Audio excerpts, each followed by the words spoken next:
So before speaking about the first habit, I want to bring to your attention a new mindset. So before I read this book, I never really had this super awesome outlook on life, and in fact, it changed my thinking forever. So when you're in any situation in life, you can choose to be reactive or proactive. But the basic idea is that by choosing to be proactive, you choose to increase your circle of influence. You see, there are things that you can control and there are things you can't directly control, such as the weather, where you were born, or your personal decisions of your boss. Things that you can control include how you react to it. This is really the only thing you can control in life. If you react without thinking, or you say a harsh word to your friend, or you drink all night and live in self-indulgence after a long day, or you just become depressed when the weather is gloomy, you are becoming a reactive person.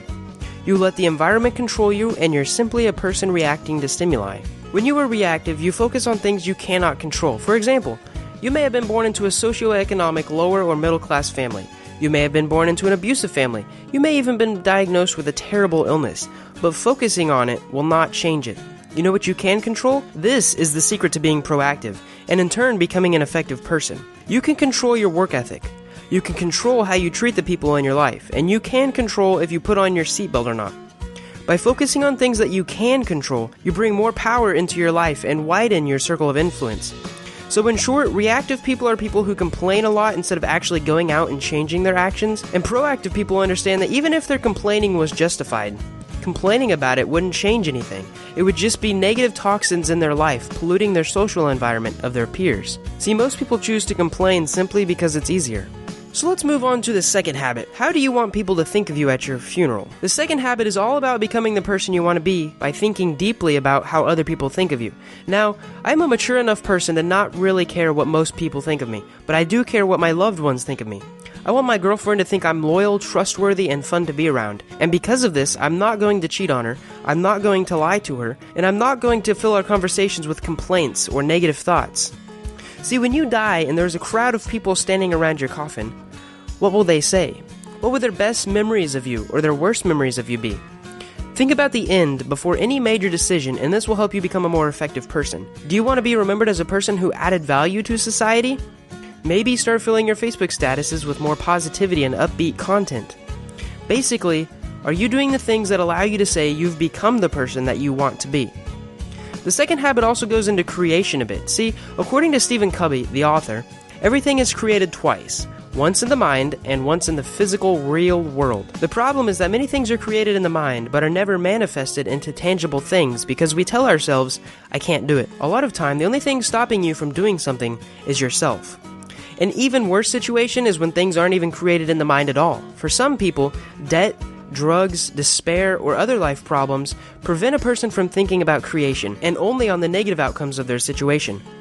And this is where the first habit comes back. Stop focusing on what you can't control, and you'll be able to create more. You'll be able to add more value to the world.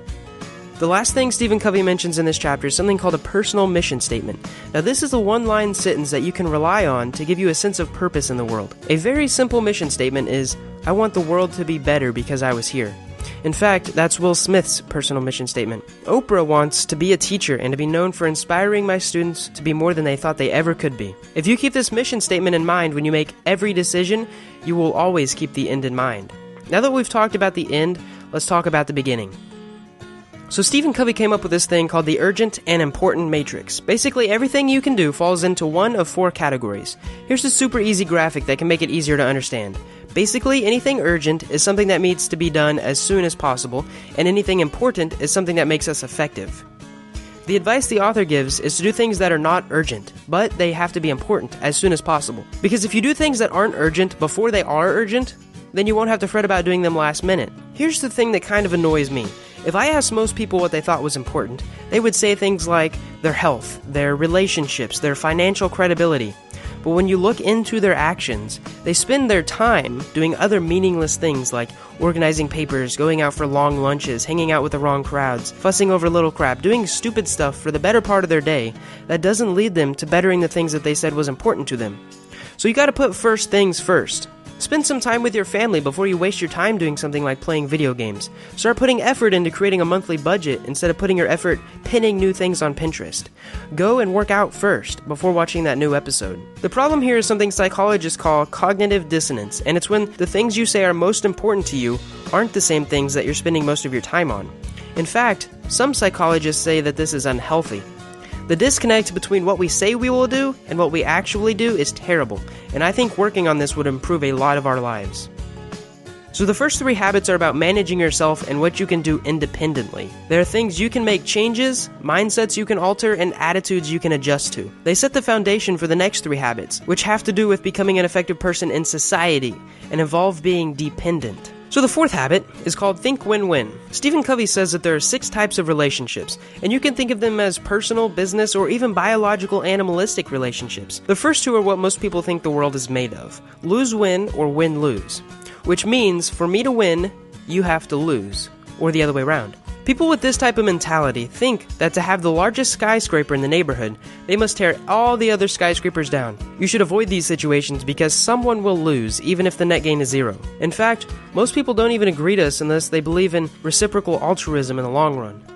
Win-lose is like a parasite, where one wins and the other loses. The next relationship that we're going to talk about is just toxic and nasty. It's called lose-lose. The best example I can think of is there's a story where this couple got married. A couple years later, they decided to get divorced, but the man knew that his ex-wife would win half of everything that he owned in court. But he had quite the ego, and he didn't want her getting his Ferrari or Lamborghini, so he sold them both for $10 each. See, both people in this situation lost a substantial amount of value because of their hatred, and you should definitely avoid any type of relationship like this. Now, the next 2 relationships are not bad, but they should also be avoided. Solely win relationships aren't really a relationship at all, since they only affect one person. People in this type of relationship don't care what anyone else gets as long as they get what they want. It's actually very selfish. Now, the next relationship is called no deal. Now, no deal is a neutral mentality, and it's actually the most preferable one if the last one is not offered. Basically, each individual agrees that if both parties don't win, there is no deal. In other words, it's completely unselfish. If I can't get what I want without you benefiting too, it's not worth it and there's no deal. Now, the next relationship we're going to talk about is called win-win, and these happen in couple relationships or business relationships and even in ecology. Mutualistic relationships, or symbiosis, is a term when 2 animals benefit from living together. For you to win, the other person does not have to lose. I could buy and read a book that gives me huge insight into a recent problem I'm dealing with, and because of this, I benefit from the advice and the author benefits from the money.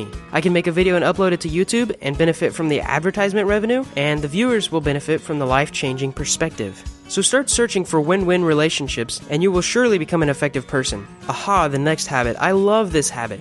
So the author gives a little story where a dad is talking to his coworker about a situation with his son. The father and son have a talk, and after the talk, the dad goes to his friend for advice. "I just can't understand my son sometimes," the dad says. "He won't listen to me." And his friend goes, "Let me rephrase that. You can't understand your son because he won't listen to you?" Says the friend, "I thought to understand another person, you have to listen to them." Honestly, when I read this little story, I actually got goosebumps, but the author is so right. How many times do we get mad at another person because they don't think the way that we think, but we haven't even tried to hear their side of the story first? We see the world through our eyes. Even from a baby, we are born egotistical, and understanding others' views does not come natural. Learning to become an effective person is understanding everyone has their own perspectives and opinions from their own personal experiences and life events. You should seek first to understand, because once you understand the situation and the person's feelings towards it, you might have a better chance of helping them understand you. So this is a little technical, but I want to get into the 5 levels of listening that Covey covers. The first is called ignoring, and it's just downright rude. So the second level is the kind of level my sister talks to my mom. It's called pretending. Yeah, right. You're at least responding to the person. The third level is called selective hearing. We only hear certain parts of the conversation, usually only the parts that benefit us. And it's really easy to do this with someone who talks a lot, or a preschool child. Another level up is called attentive listening, which is not necessarily listening to the content, but rather the way the words are being spoken. And you focus on the energy. If you listen to a motivational speaker in another language and you actually get motivated, that's called attentive listening.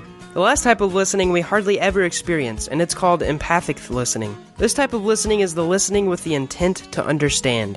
You will get inside the other person's frame of thinking and understand them better. And it's not just the words they say or how they're saying them either. We give them all of our attention, including paying attention to their body language and paying attention to their feelings. This is very powerful because it gives you accurate data to work with, to understand their thoughts, feelings, and motives, instead of you being a brick wall saying, "Conform to me." Another form of great advice Stephen gives is to diagnose before you prescribe, which basically means to understand before you give advice.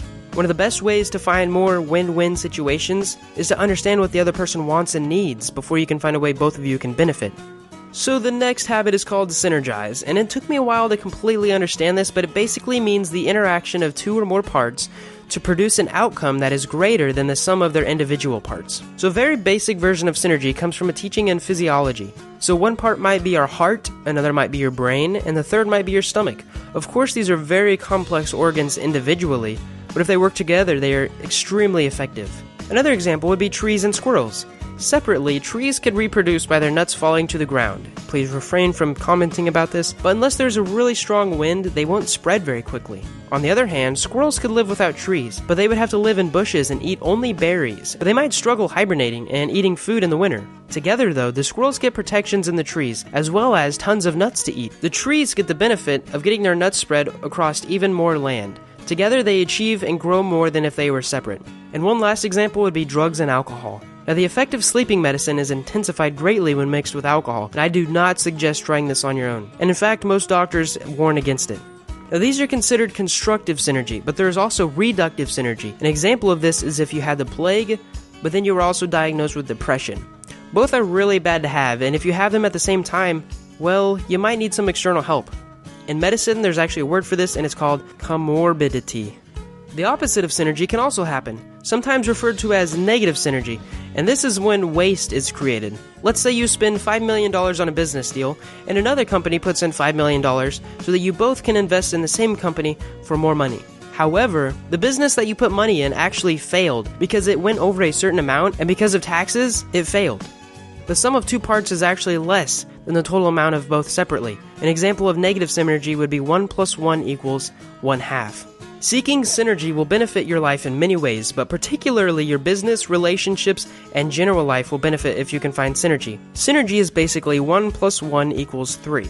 Now that was the sixth habit, and that concludes the habits that you can do with improving yourself by dealing with others. Now we're going to be moving on how you can unleash your future potential by investing. So the best investment you can make is in yourself. And by reading this book, you're ahead of the curve. And by watching this video, you have a huge advantage of other people. So Covey gives the example of this guy cutting down a tree with a very dull saw. I mean, it's going to take him at least 6 hours to cut down this huge tree. If he were to spend 1 hour sharpening the saw, it would only take him 3 hours to cut down the tree, leading to a total of 4 hours instead of 6. We see how simple this is. How easy it is for the guy to cut the tree down faster, but we hardly ever apply the same principle to our lives. For example, we can sharpen our physical saw by eating well, maintaining a healthy diet, and exercising regularly. Let's sharpen the saw by working out 3 times a week instead of paying for it with advanced medical treatment in 40 years. Another example of sharpening our minds is by learning, reading, and teaching. There are plenty of studies that show teaching someone something is a great way to ingrain ideas into our head. And in fact, it's one of the reasons I'm making this video. Instead of reading the instruction manual, we try to do it ourselves and waste 3 hours when we could have humbled ourselves and sharpened our mental saw. Covey also suggests sharpening some other areas of our life, such as emotional and spiritual areas. You can invest in your relationships with others in many ways, some of which include spending time with your friends, playing games with your family, or studying with classmates. Enriching your spiritual life is also important. Whether you're religious or not, listening to music, engaging in creating art, and spending time in prayer or meditation will always add value to your life in the long run. Living a meaningful and effective life doesn't just happen. You have to make time to cultivate the areas of your life you want to produce fruits, and you do this by sharpening the saw.